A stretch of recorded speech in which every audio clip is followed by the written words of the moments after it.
President Clinton on human radiation experiments performed during the Cold War. 2 years ago, the president directed an advisory committee to look into more than 4,000 Cold War experiments.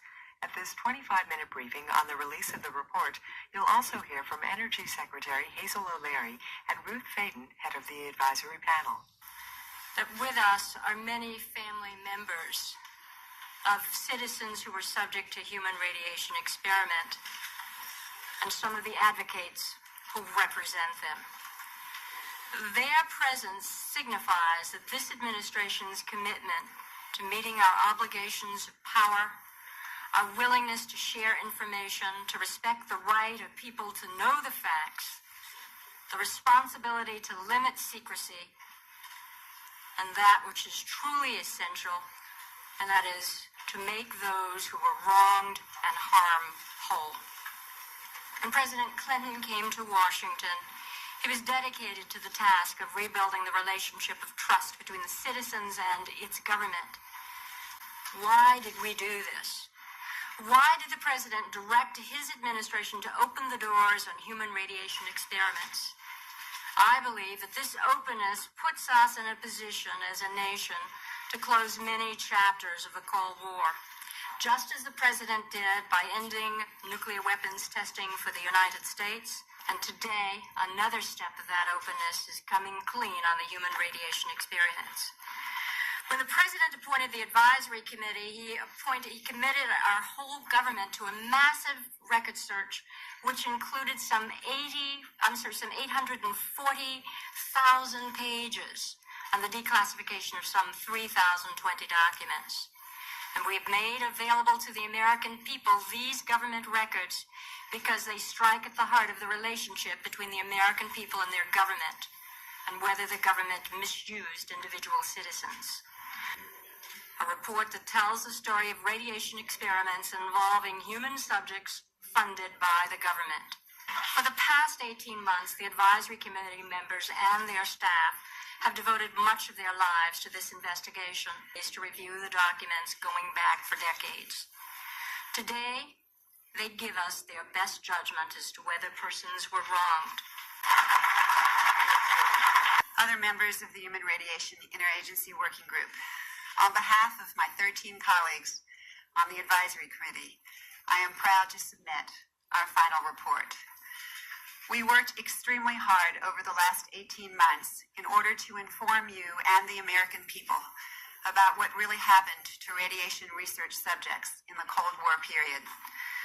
With the assistance of federal agencies, private research centers and hospitals, and numerous citizens, we have assembled and reviewed hundreds of thousands of documents, many of which were previously secret, in 31 days of open hearings conducted in Washington and throughout the country. We have heard from hundreds of public witnesses. We have found that wrongs were indeed committed, both with experiments involving radiation and with intentional releases of radiation into the environment. In the pursuit of peace and the advancement of medicine, certainly to laudable goals, the rights and interests of individuals and communities were sometimes ignored. We found that government officials and physicians who had the trust of the public and of their patients abused that trust. Patients were used as subjects of experiments without their knowledge or consent. Information was withheld from affected communities and from the public. Secrets were kept to protect the government from embarrassment and legal liability.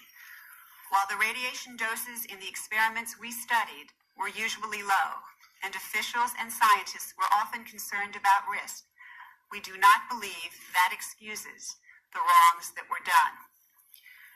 We urge you to do the right thing by those who have been wronged or harmed by these events.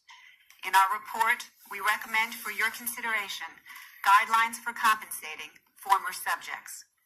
You have opened the doors of this nation's records, and they must stay open. You have recognized the price of secrecy in research for what it is, a legacy of cynicism and a legacy of distrust.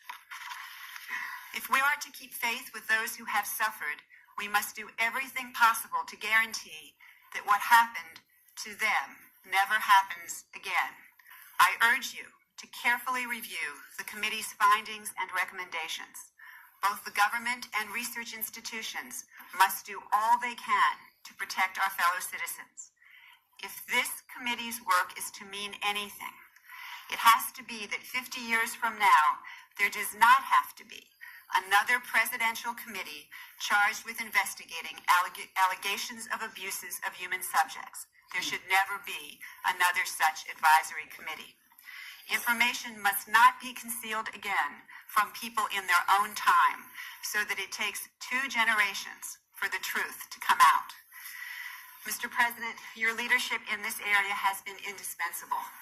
Without your willingness to open government files to our scrutiny, our work would have been totally impossible. We could not have done it.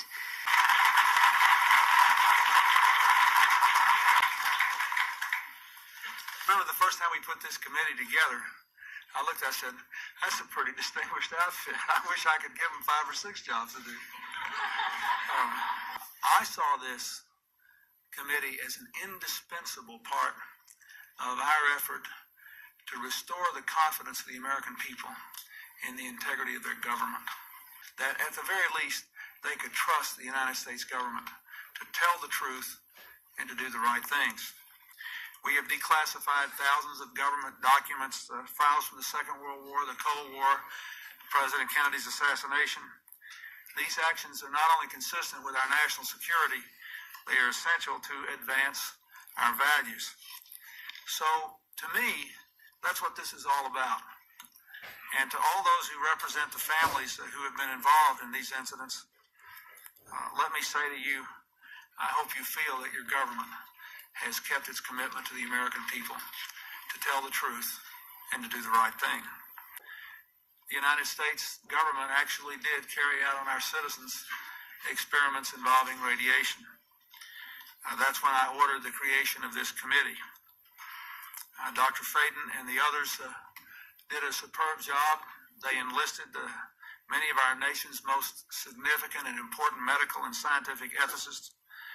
They had to determine first whether experiments conducted or sponsored by our government between 1944 and 1974 met the ethical and scientific standards of that time and of our time. And then they had to see to it that our research today lives up to nothing less than our highest values and our most deeply held beliefs. From the beginning, it was obvious to me that this energetic committee was prepared to do its part. We declassified thousands of pages of documents. We gave committee members the keys to the government's doors, file cabinets, and safes. For the last year and a half, the only thing that stood between them and the truth were all the late nights and hard work they had to put in. This report I received today is a monumental document in more ways than one. But it is a very, very important piece of America's history, and it will shape America's future, because I think it must be engraved on our national memory. Thousands of government-sponsored experiments did take place at hospitals, universities, and military bases around our nation. The goal was to understand the effects of radiation exposure on the human body. While most of the tests were ethical by any standards, some were unethical, not only by today's standards, but by the standards of the time in which they were conducted. They failed both the test of our national values and the test of humanity.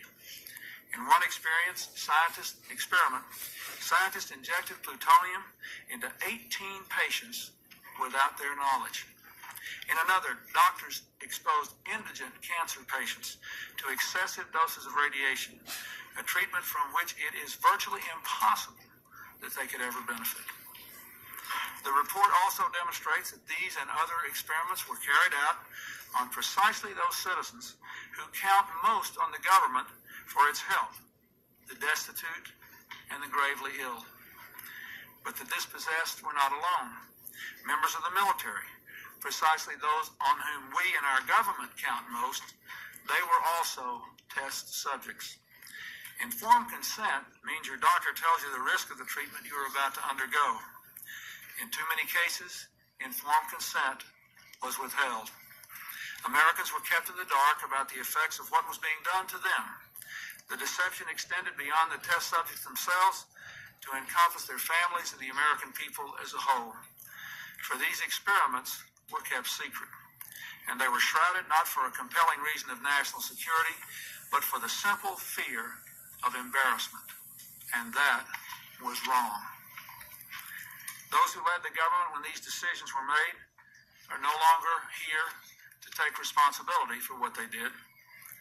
They're not here to apologize to the survivors, the family members of the communities whose lives were darkened by the shadow of the atom and these choices. So today, on behalf of another generation of American leaders and another generation of American citizens, the United States of America offers a sincere apology to those of our citizens who were subjected to these experiments, to their families, and to their communities. When the government does wrong, we have a moral responsibility to admit it. The duty we owe to one another to tell the truth and to protect our fellow citizens from excesses like these is one we can never walk away from. Our government failed in that duty, and it offers an apology to the survivors and their families, and to all the American people who must be able to rely upon the United States to keep its word, to tell the truth, and to do the right thing. We know there are moments when words alone are not enough.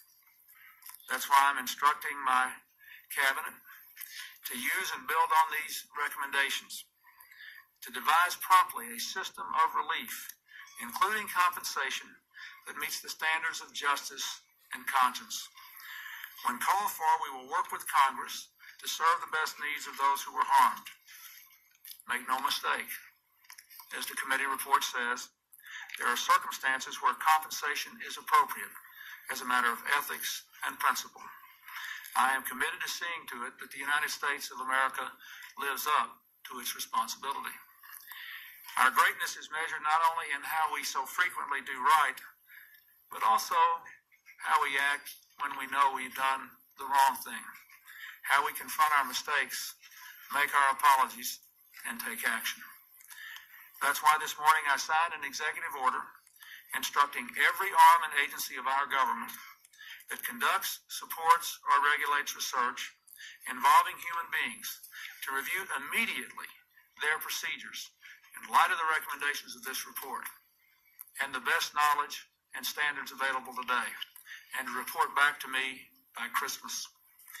I've also created a Bioethics Advisory Commission to supervise the process, to watch over all such research, and to see to it that never again do we stray from the basic values of protecting our people and being straight with them. The report I received today will not be left on a shelf to gather dust. Every one of its pages offers a lesson. Medical and scientific progress depends upon learning about people's responses to new medicines, to new cutting-edge treatments. Without responsible radiation research, we wouldn't be making the progress we are in the war on cancer. We have to continue to research, but there is a right way and a wrong way to do it. There are local citizens review boards. There are regulations that establish proper informed consent and ensure that experiments are conducted ethically. But in overseeing this necessary research, we must never relax our vigilance. Informed consent, community right to know, our entire battery of essential human protections, all these grew up in response to the health and humanitarian crises of this 20th century. Because of stonewallings and evasions in the past, times when a family member or a neighbor suffered an injustice and had nowhere to turn and couldn't even get the facts, some Americans lost faith in the promise of our democracy. Government was very powerful, but very far away and not trusted to be ethical. So today, by making ourselves accountable for the sins of the past, I hope more than anything else, we are laying the foundation stone for a new era. Thank you very much.